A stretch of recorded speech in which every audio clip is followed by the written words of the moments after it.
Come now in peace. Come now together. Be sure once again my love has no end. You are its beginning. Come now in peace. Come now together. Create the space and cradle a place where we all can come together. Come now, no, not lonely. Come now, alive, not just living. Come as yourself, rely on my help. To yourself is yourself fully giving. Come now in peace. Come now together. Be sure once again my love has no end. You are its beginning. Come now in peace.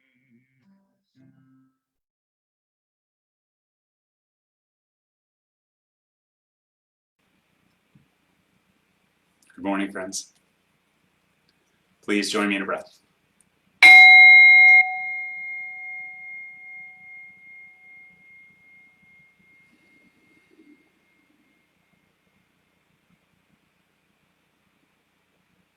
We breathe to gather ourselves into just this moment, so that we can be about this practice together, this practice we call building church together.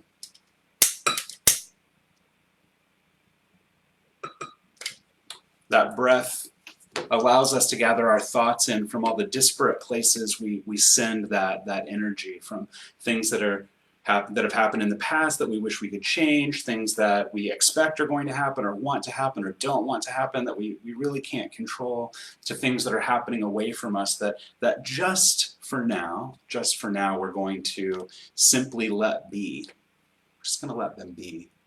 They may take up some of our awareness, and yet we know we have gathered here with intention, and we will be about the work of this moment, experiencing the generosity of this moment. Each week I kindle some flame, a visual reminder of that which is within us that we know is eternal and yet sometimes feels dimmed, that which we call the light, for lack of a better word. And so we gather together to have that light kindled again. Sometimes that light is kindled because someone shares it with us, and it fuels that flame within us. Sometimes that flame is fueled because we have the opportunity to share with others. I'm glad you've chosen to start this week in this way, kindling that flame by sharing and by receiving. Thank you also for being here on Mother's Day. Happy Mother's Day.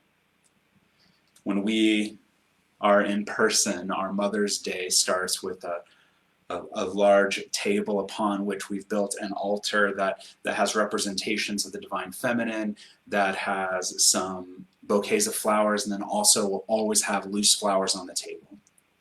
So if you've been there, you know that during children's time, those flowers are distributed amongst the children, and bit by bit they add to the already created bouquets in the vases. And we add flowers for all the ways that we have experienced mothers, and all the ways that mothers experience mothering in the world. Because for some of us, it is a really easy thing to say Happy Mother's Day and to join in the celebration. And for others of us, that's a little harder for whatever reason. Maybe it was a struggle our mother had with being mothering. Maybe we didn't have an experience of a mother. Maybe we wanted to mother and couldn't in the way that we had wanted to. There's all that breadth of the day. And no celebration of anyone really of anyone is complete if we leave out the parts that are less easy, that are harder to celebrate, or that just simply need holding and remembering. And so whatever your experience of being mother or of having a mother has been in the world and might be in the world, happy Mother's Day to you. Happy Mother's Day to you. Let's take a breath.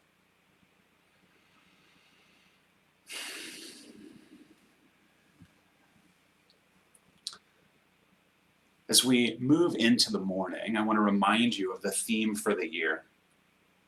I've not been saying the words of the theme these last, month of Sundays maybe. I've not been counting.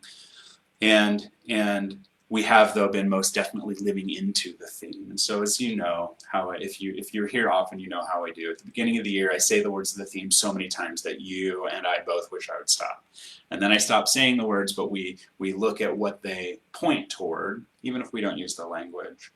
And so in case you've not been here, or if it's fallen away from your memory, or you haven't been able to recognize it in these last Sundays, we are in 2021 looking at the world together through these lenses: curiosity, audacity, and generosity.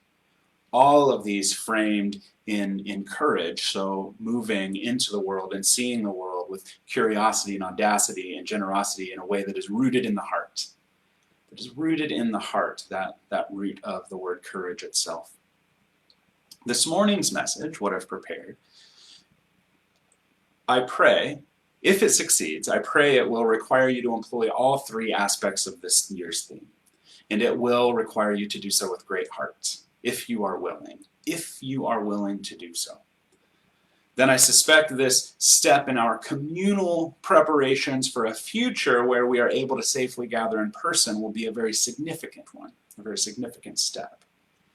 As we move in that direction this morning, by all means, take a look around the Zoom and say hello to those you know and hello to those you don't know, and greet community as we're gathering now virtually. And if you're on Facebook Live, comment there a good morning so that folks can see who it is they are building church with today.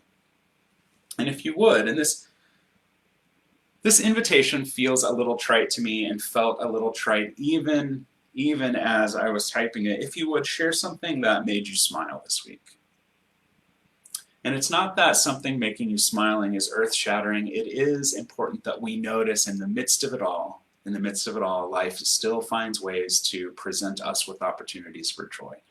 And so if you would be willing to share something, it might inspire someone next to you in virtual space to have that same experience. So let's take a moment to use the chat, friends.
Zach, we were literally, so for those on Facebook who aren't looking at the chat, or those in Zoom who aren't looking, Zach Hunsker has just commented about smiling when a goat put her head under his hand to get a scratch during yoga. We were literally talking about goat yoga just as we were preparing to start the service today. So goat yoga is in the air, and I don't mind a bit.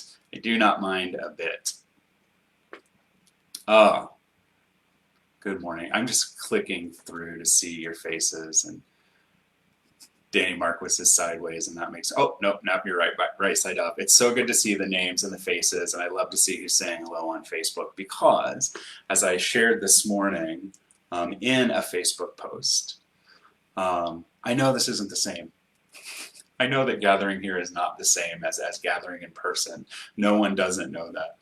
And it's hard sometimes to put ourselves in front of a screen one more time, right? So I'm glad that you're doing so, and I'm glad that you're using this new miraculous way of connecting with each other, so that we can say hi, so that we can greet each other, so that we can build communal space together. And I also, in my deepest of woo-woo hearts, think there's something miraculous that happens when we build church, to just use the language we use so often, at this distance, right? Like we're connecting across distance exactly in the same way that we would in person, even though it feels different because of the lack of physical proximity. And so I think we're doing something for the world when we make this choice together. So thank you for being here for it. I will this morning, by way of announcements, do what I've been doing, which is invite you to keep up with the things that are happening, which right now are a pretty steady rhythm, by looking at the Facebook page for the Church Within, where the events will be listed, and also by being signed up for the weekly email. And so that weekly email is a message from me, sometimes tied to Sunday morning, sometimes standalone. It's not a here's what's coming up and that's it kind of email. It's its own kind of little message, and it has a weekly prayer that I invite folks to engage in if they would like, and then it has a list of events. And so that's the place for announcements. Thechurchwithin.org is the website, and you can sign up for the email there. And someone asked me this week, like, Darren, I was looking at the website, there's not a list of events. Correct. I'm the only staff person for the church, and so having someone steadily give time to replicate on the Facebook page what exists on the Church Within website, which already exists at Facebook and in the weekly email, it's not a great use of volunteer time. So sign up for the email, look on Facebook. You don't have to be signed up for Facebook to look at that page, I don't believe. So that's how to know what's going on right now. Book clubs, 2 of them, Tuesday night touch point, Sunday service link is always there. Third Saturday of the month is the Wisdom Circle. All of those details are in those places. So I hope you will make time each week to go see what new might show up there. Let's take another breath together.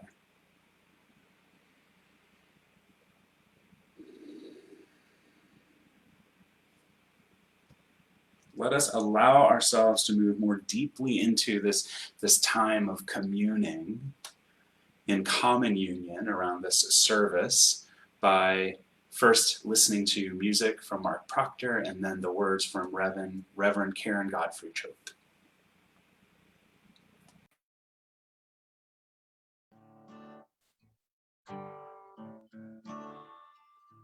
There's a dark and a troubled side of life. There's a bright, there's a sunny side too. Though we meet with the darkness and strife, sunny side we also make you. Keep on the sunny side, always on the sunny side. Keep on the sunny side of life. It will help us every day. It will brighten all the way. Keep on the sunny side of life. Keep on the sunny side of life.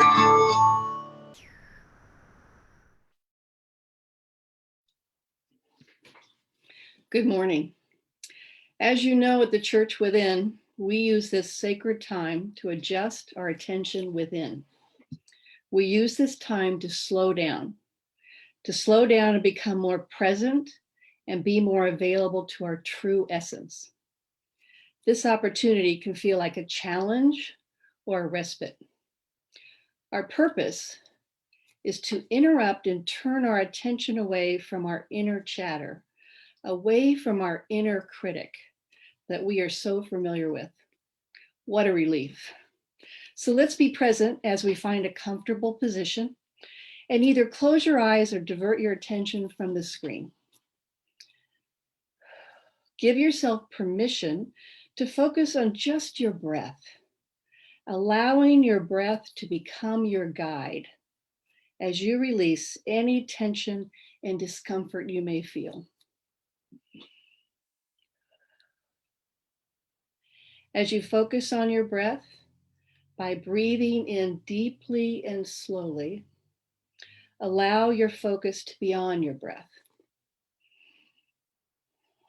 No matter what your thoughts may be, let them go and return to focusing on the rhythm of your breath by breathing in deeply and slowly.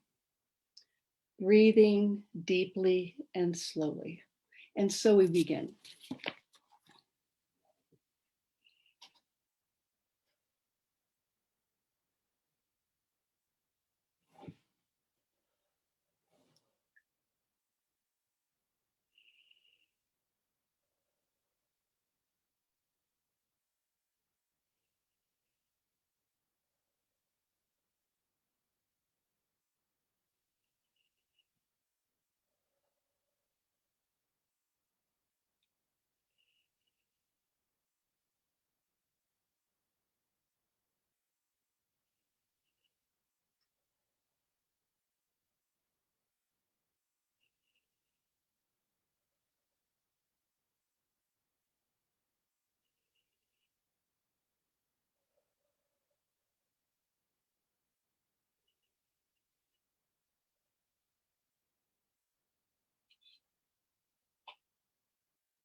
As you slowly open your eyes, notice feeling more connected to yourself and others.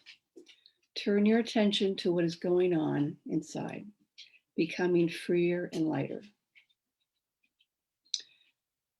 May you feel safe and protected, more relaxed, and with an awareness of your uniqueness. Our prayer this morning, we pray today for those in need, for those you know, and for those who are unknown to us. Divine wisdom, we ask for blessings in India to ease their suffering and to inspire others to help. Help those in need in our own community and our own country. And we ask for their highest good. Give us strength and grace. And a prayer from the Way of Mastery, Jesus is source, creator, God, goddess, all that is. I am ready to be what you created me to be. I choose to remember that I am the effect and not the cause. Thy will be done, knowing that your will is my full happiness. Reveal then the path through which happiness can be known. For my way has never worked, but your way always does. Trust this, know this, rely on this, and explore your heart and know the freedom you seek. Amen. As you know, we have a prayer ministry, a group of wonderful church members who pray for your request. There's a link in the chat box there and also on our website. So if you have an issue or you know someone, please contact them. Thank you.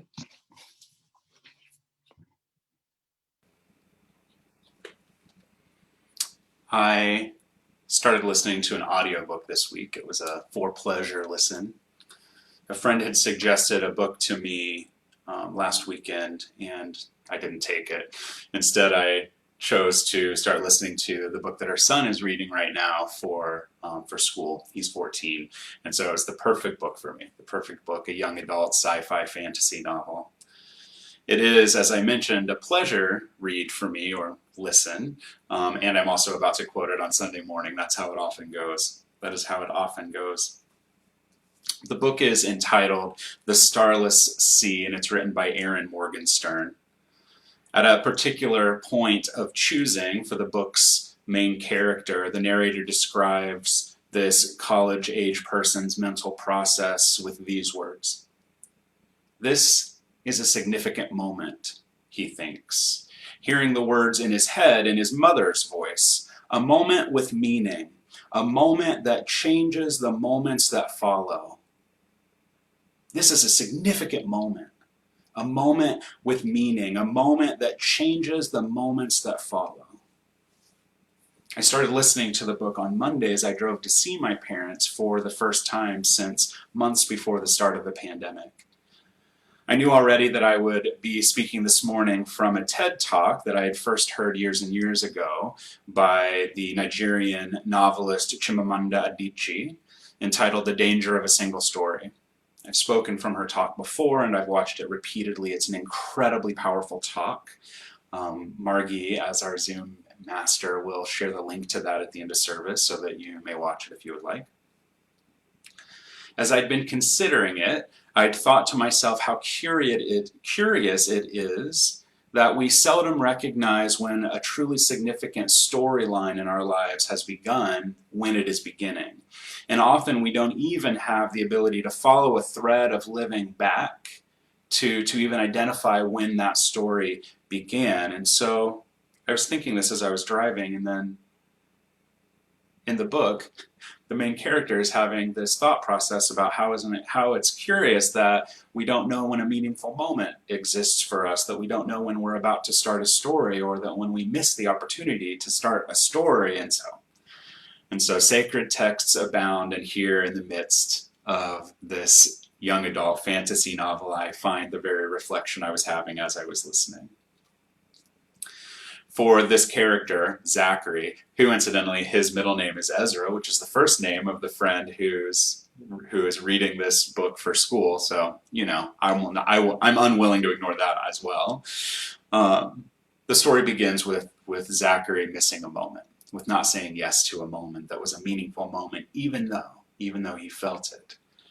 And so that seemed important as well, as we live through this time when everything starts to feel a little samey, I think, after more than a year of this, after a second Mother's Day spent mostly in isolation in the pandemic. And so what does it mean? What does it mean to become sensitive to those meaningful moments?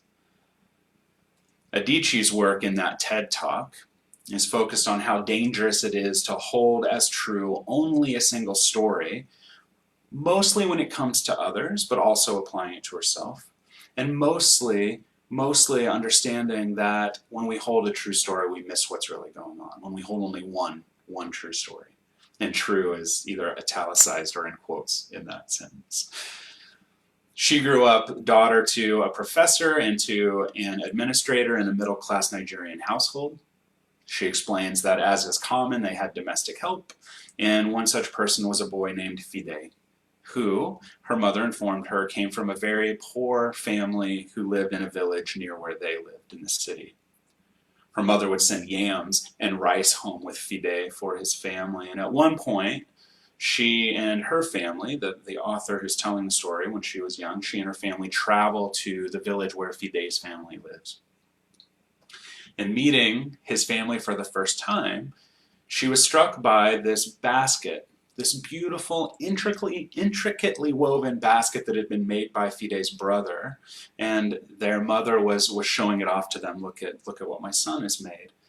And she said that her single story of what it meant to be poor did not hold space, right up until that moment, did not hold space for the fact that people living in poverty also make things, that they create beauty, that they are active in the world of engagement and creativity and loving and living and all of the things that her family was involved in. To her, they were only poor. Of the examples she shares in that talk, I choose this one specifically because it is pertinent to this time. It is pertinent to this time and this place when hunger and homelessness have risen in our I have written here in this country, but in our city and in our neighborhoods due to the economic impact of the pandemic.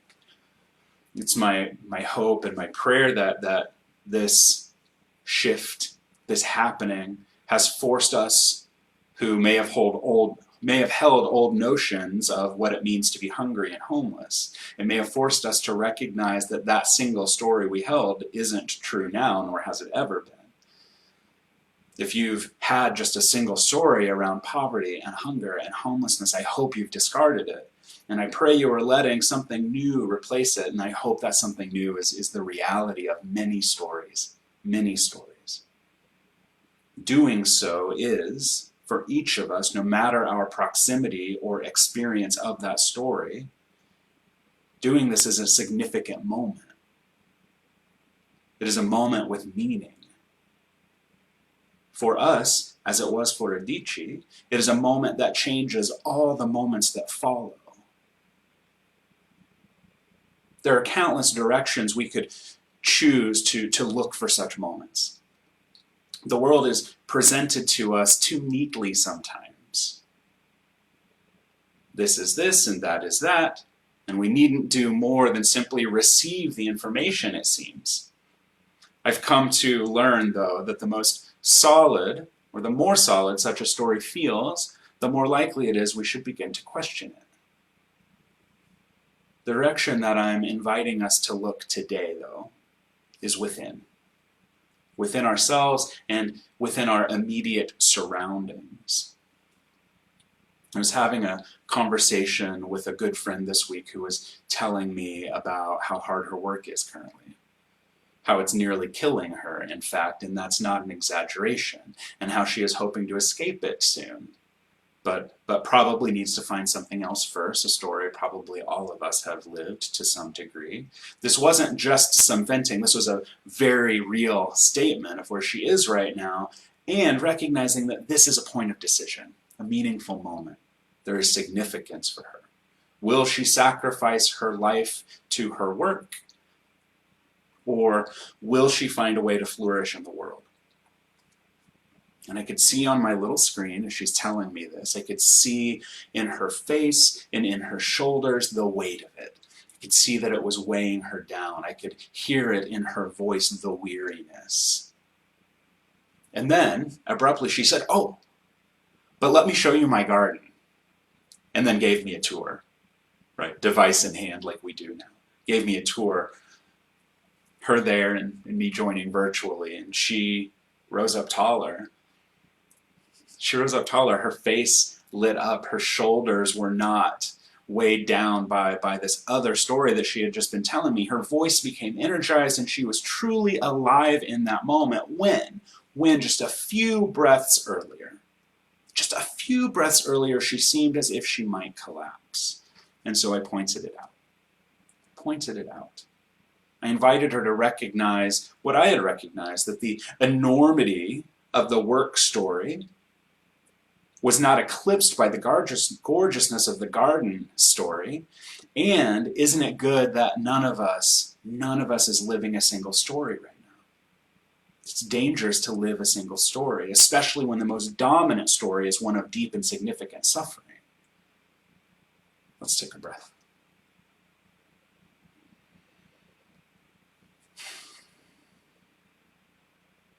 I wonder if you're already doing some adjusting to the stories in your life just now.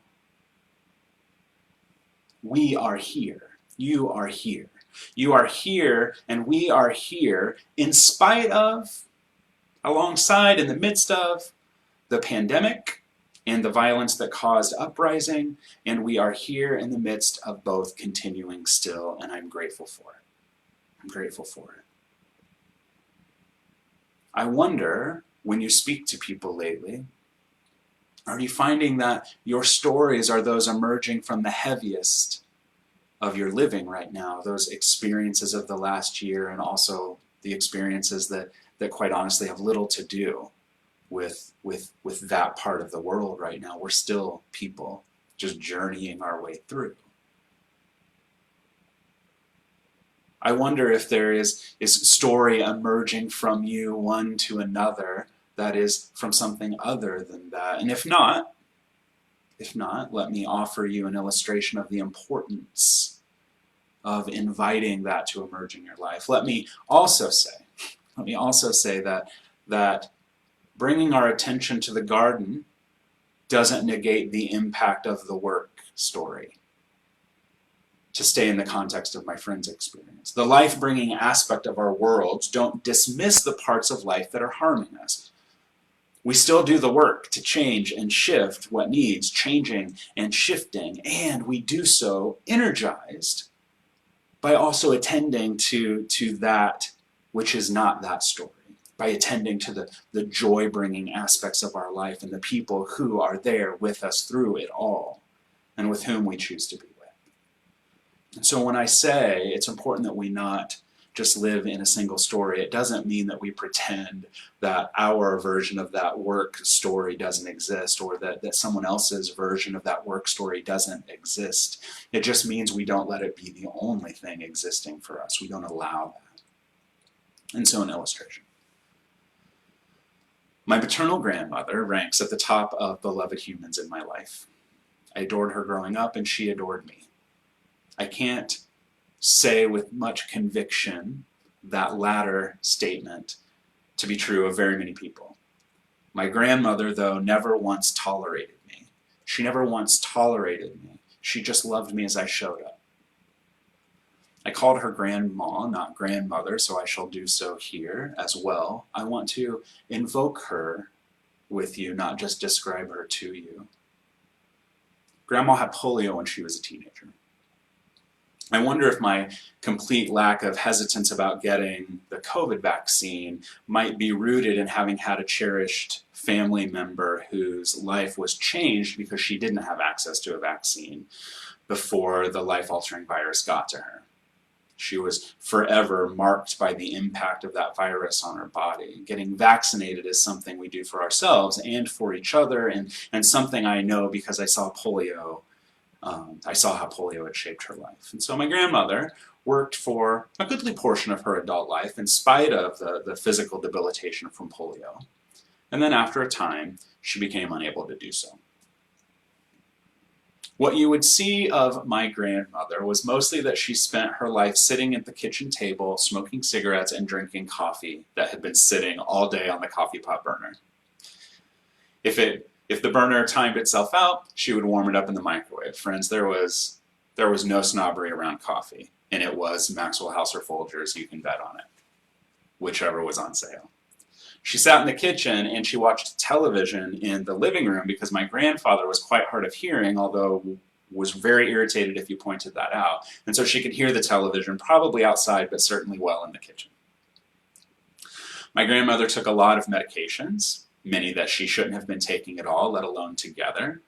She and my grandfather had a pretty unhealthy relationship in many ways, but that had all sort of calmed down by the time grandkids came around, so it wasn't something that had a direct impact on me or my cousins. I love my grandma and my grandpa both. My grandma loved music, especially Liberace, whose ring she once kissed after seeing him perform live while standing with my mother at the edge of the stage. My grandma loved diamonds. She had an inordinate amount of jewelry for people with very little money, something I had never considered until I was writing for this morning and realized it is very odd the number of diamonds that my grandmother collected over the years. I had started to wonder if maybe there was this secret life I didn't know about. I'll probably write about that later for myself. My grandmother loved art, not in an educated or informed sort of way. She just liked what she liked, and I will be quite often honest, it was often awful. I'm not here to eulogize for her. I just want you to know. I just want you to know. I just want you to know her. I did eulogize her, though. When my grandma died, I was in ministerial studies at the time. And my mom called me and told me that my grandma was in the hospital, and then that's all she said. And then I knew what that meant, and so I said, I'll call you back. And I was driving, and I cried while I was driving. And then I called her back and said, okay, Frank and I will be up today. I'm going to cancel my appointments. And I said, I need to do the funeral. I need to be the one to officiate the funeral, because my grandfather's funeral had been a travesty, at least to me. My family, it seems, are not very good at telling realistic stories of humans they love who have just passed. And so my grandfather's funeral was actually for John Wayne. They just substituted my grandfather's name, it seemed. It lacked honesty, at least from my perspective, although I'm sure that my grandfather would be very pleased to have heard himself eulogized like his favorite cowboy. The reason I wanted to do that service is because many people never saw my grandma other than the old woman at the kitchen table. They never saw her as anything more than that. Even that dangerous single story was one that existed years in the past because she'd lived so long with my parents while her dementia grew more and more, the new whole story of her life. I knew I would not survive intact a funeral that missed out on this woman who was amongst the most important humans in my life. Sometimes very literally the reason that I stayed alive through very hard times. When I said I wanted to do it, no one argued, which if you knew my family, you would know is a miracle in and of itself. And I officiated the funeral, and deciding to do so was a moment with meaning. The consequences have rippled through my life and continue to do so right now. And so, I share that with you because I know there are people in your lives who exist in the minds of others as one single story, and you know how dangerous that is. You know how tragic that is. We all have that person who we know far beyond that dominant story that is on the surface visible of them. When my grandma would run into friends in public, they would always ask how she was doing. That's what we do. And she would outline her current symptoms and struggles with her physical health. Every time. Every time. She often let that dominant story, that tale of the old woman sitting at the table, she allowed that to be the single story she lived into with people. We could analyze for days why that was the case. How did that empower her in a way that she found power? It's not the point. It's not the point. She told them that story, but I saw and experienced other stories. I sometimes wish that I could have, at 10 years old even, corrected her. I wish that even at 10 years old I could have interrupted her in that moment and reminded her of a different story. Grandma, don't you remember how just last week we sat at the counter at the sweet shop and we had green rivers and we ate strawberry pie, and that person sitting next to us couldn't understand how we were laughing so much. She'd never seen any grandparent and young grandchild laugh so much so that she had to comment on it. Don't you remember that? Don't you remember that? Because that was our story. That was her story. I'm glad it was her story and that it was my story as well, because I got to tell you that story today. That story of my grandma and a green river, which you may have to Google, and strawberry pie. Let's take a breath.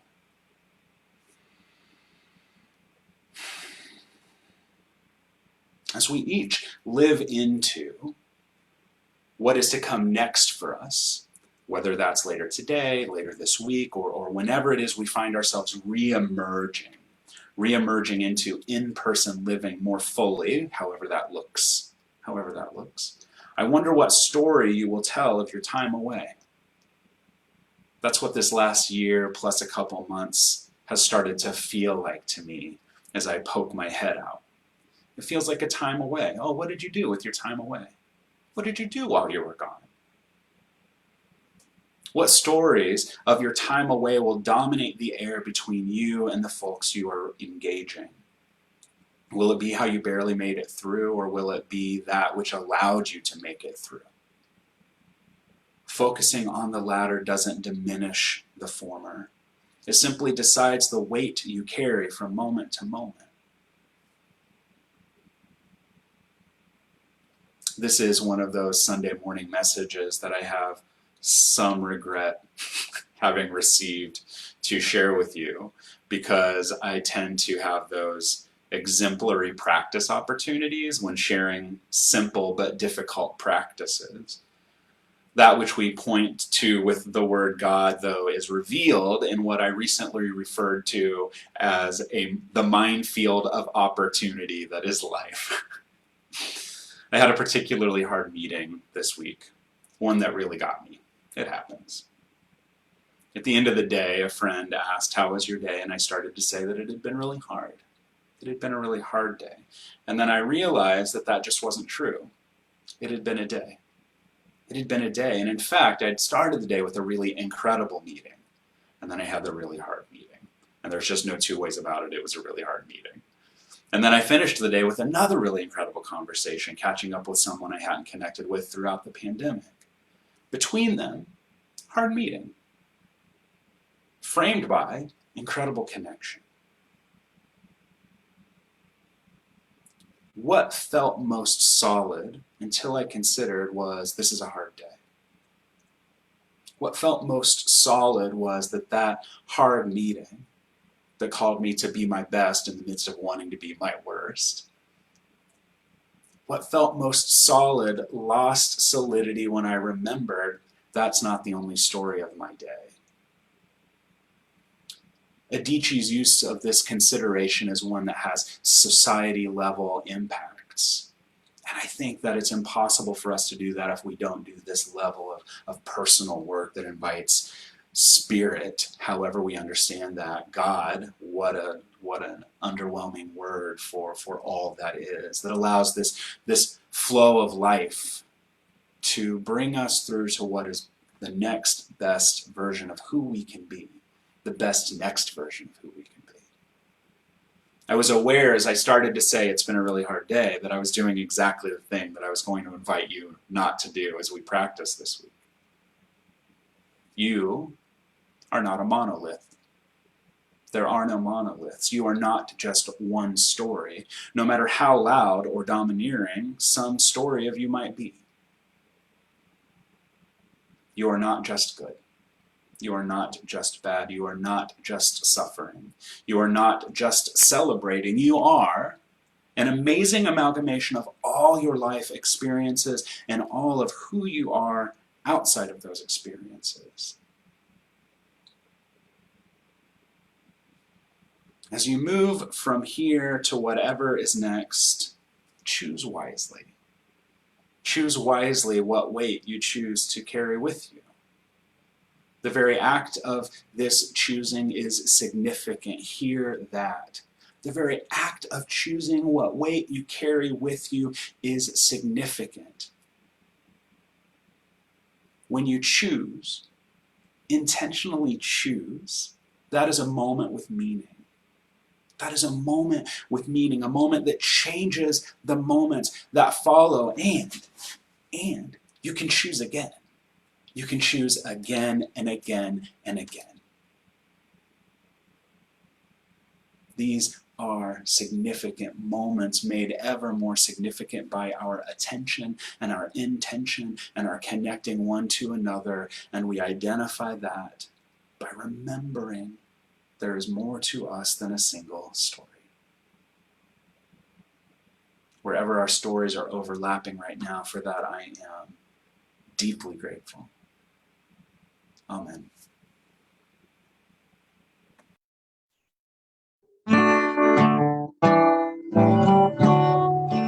Come out of darkness, out from the night. Come out of suffering into the light.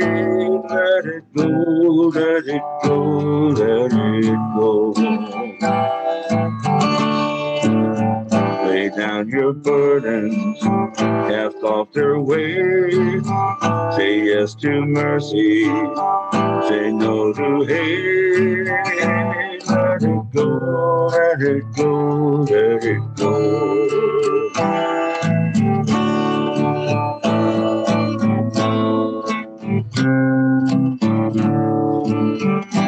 Forget the nightmares of guilt and tears. Release defenses, throw out your fears. Let it go, let it go, let it go. live in your true self. Take off your mask. Love is forever. This world won't last. Let it go, let it go, let it go. In peace so gentle, you are reborn. Gather your lilies, lay down the thorns. Let it go, let it go, let it go. Your mind is holy, it's part of God's, shining and perfect. No sins or flaws. Let it go, let it go, let it go. Come out of darkness, out from the night. Come out of suffering into the light. Let it go, let it go, let it go. Let it go, let it go, let it go.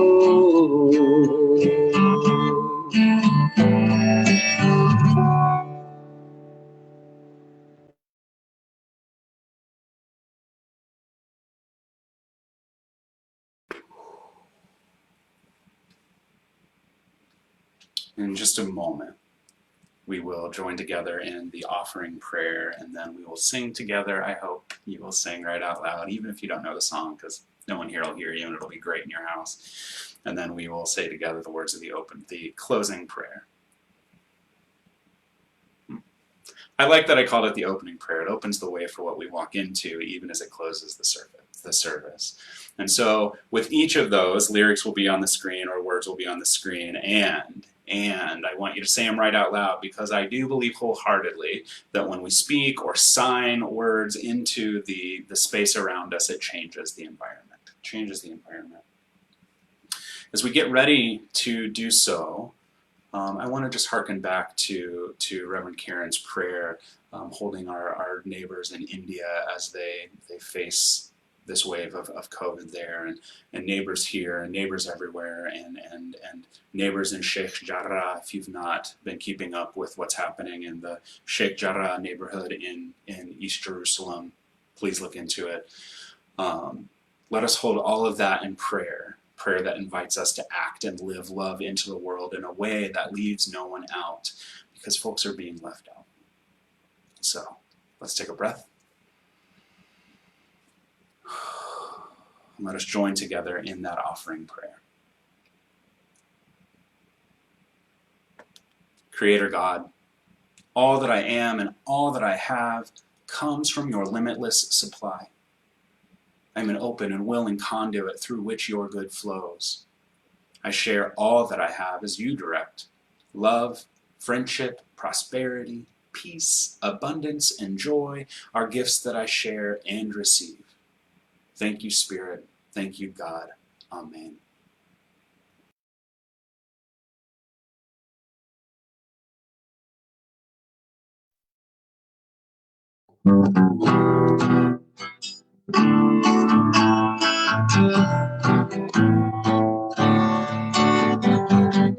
All people are holy, many past, one God. All people are holy, only love is real. No matter who you are, no matter where you've been, let's gather together and let the Spirit move. All people are holy, many past, one God. All bodies are holy, only love is real. Only love is real.